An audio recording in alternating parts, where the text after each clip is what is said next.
Você entrou na polícia numa época bem diferente de hoje, né? Como que era a PM no Rio de Janeiro, a violência no Rio de Janeiro nos anos 80 ali, que foi a época que você entrou? É interessante porque estava se mudando o conceito de segurança pública, na verdade, né? E eu entrei exatamente nesse limbo desse conceito. Nós saímos do regime militar, estávamos entrando na anistia.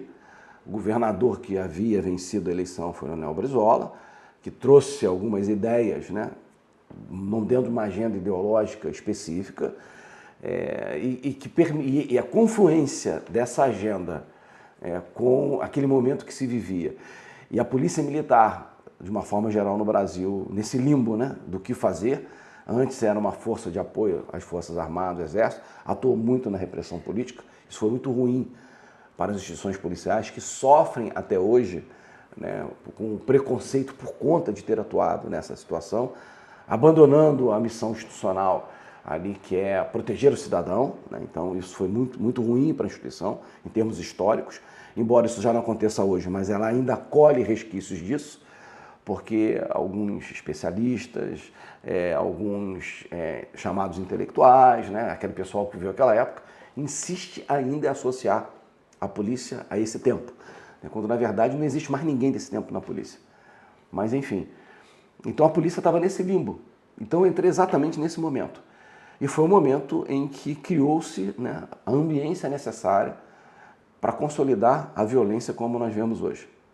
Uma permissividade por parte do governo, de uma forma geral, não que houvesse uma estratégia disso acontecer, é que não conseguia ver a polícia como uma instituição necessária à administração pública para proteger o cidadão, para manter a ordem pública, enfim, ela era vista como um braço repressor do Estado.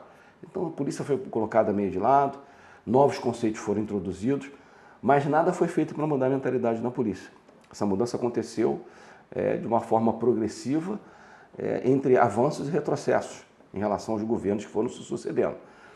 Mas naquela época essa permissividade fez com que associasse ao que estava acontecendo, por exemplo, nos presídios do Rio de Janeiro, no final dos anos 70 e início dos anos 80, que foi a criação dos grupos, né, organizados dentro das cadeias para dar suporte para esses indivíduos, né?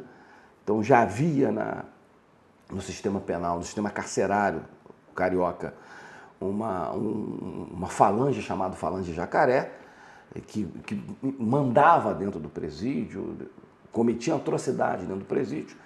E na Ilha Grande, antiga presídio Cândido Mendes, né, que foi demolido num outro governo Brizola, um outro grupo inspirado pelos presos de Lei de Segurança Nacional, aqueles militantes de esquerda que se entregaram à linha radical, terrorista, assaltar banco, promover ataques, estavam presos pela Lei de Segurança Nacional, eles começaram a influenciar os grupos criminosos que lá foram colocados. Então eles pegaram aquela ideologia, aquela forma de pensar, de se organizar, de cooperar-se entre si, de obter recursos para sustentar aquela vida intramuros, né? E criaram a Falange Vermelha. E o vermelho vem por conta exatamente dessa influência desses grupos de esquerda. E que veio a ser depois o Comando Vermelho. E que quando foram buscar fonte de recursos, encontraram, né, na droga a melhor fonte de recursos, porque a cocaína, a partir dos anos 80, aqui no Rio de Janeiro, começou a ter uma relevância muito importante, porque o mercado foi tomado pela cocaína. As pessoas não têm ideia, por exemplo, a cocaína era uma droga muito cara para ser obtida, em razão da dificuldade do processamento dela. Então era tido como droga de rico, só rico tinha dinheiro para comprar. E a maior parte de cocaína que passava pelo Rio de Janeiro, na verdade, era uma rota internacional, passava do Rio para ir para a Europa, vindo dos países andinos, né? Só que lá nos países andinos criaram laboratórios próximo ou juntamente com a plantação. E esses laboratórios permitiram um menor investimento nesse processo, na verdade facilitou o processo, tornou mais barata a produção da coca e diminuiu o preço. E quando chega aqui no Rio de Janeiro, em outros mercados, mas especificamente no Rio de Janeiro, com quase o preço equivalendo à maconha, né? Então, uma demanda reprimida pela droga do rico, então quem não tinha dinheiro para comprar, agora tem dinheiro, caíram dentro da cocaína. Então criou-se um mercado, né, viciado, né, dependente daquela droga, muito cedo. E juntamente com essa necessidade desses grupos criminosos dentro da cadeia buscar fonte de recursos para se manterem, viram oportunidade no tráfico de drogas. Então eles começaram, né, essa organização, ter influência fora, e os grupos, e aqueles que saíam ou que tinham alguma relação fora começaram a tomar os pequenos pontos de venda, os poucos pontos de venda que havia no Rio de Janeiro. Então, muitos eram comerciantes, era um taxista aqui de Botafogo, que ali interessante isso. da Dona Marta, que vivia ali, que na verdade é tio do Marcinho VP, né? O outro no Catumbi, que era comerciante de imóveis usados, ali perto da comunidade, Morro da Mineira. O outro que tinham espalhado pelo Rio de Janeiro, que eram poucos, eles tomaram esses pontos de venda, né? Ou por assimilação, ou por eliminação de quem estava vendendo, eles começaram a tomar conta do negócio. Aí a droga começou a tomar essa proporção, por quê? Porque as comunidades deixaram de ser patrulhadas pela polícia, com ordem do governo do estado, dizendo que a polícia não sabia atuar na comunidade. Eu até acredito que a polícia tinha um ethos muito violento a essa época.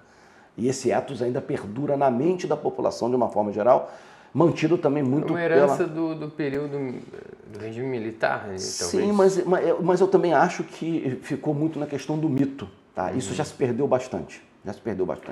Hoje nós temos uma polícia muito mais consciente.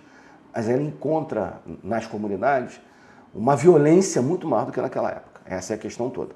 Então, não dá para você combater. Se você tem que operar, não dá para você combater violência com flores, né? E nem abraçando a Lagoa Rodrigo de Freitas e nem soltando pomba branca, né?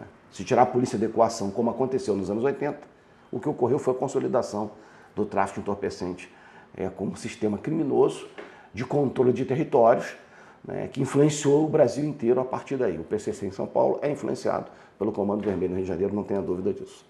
O PCC é influenciado pelo... Foi influenciado, a sua criação foi influenciada. A criação. Sem dúvida. Então, o CV veio antes do PCC? Sim, sem dúvida nenhuma. Não sabia disso. Nós estamos falando nisso dos anos 80, o PCC foi na virada do século, né? De 2000 mais ou menos. Começou ali um movimento ali nos anos 90, consolidou naquela grande virada no presídio lá, quando eles se autodeclararam para a sociedade.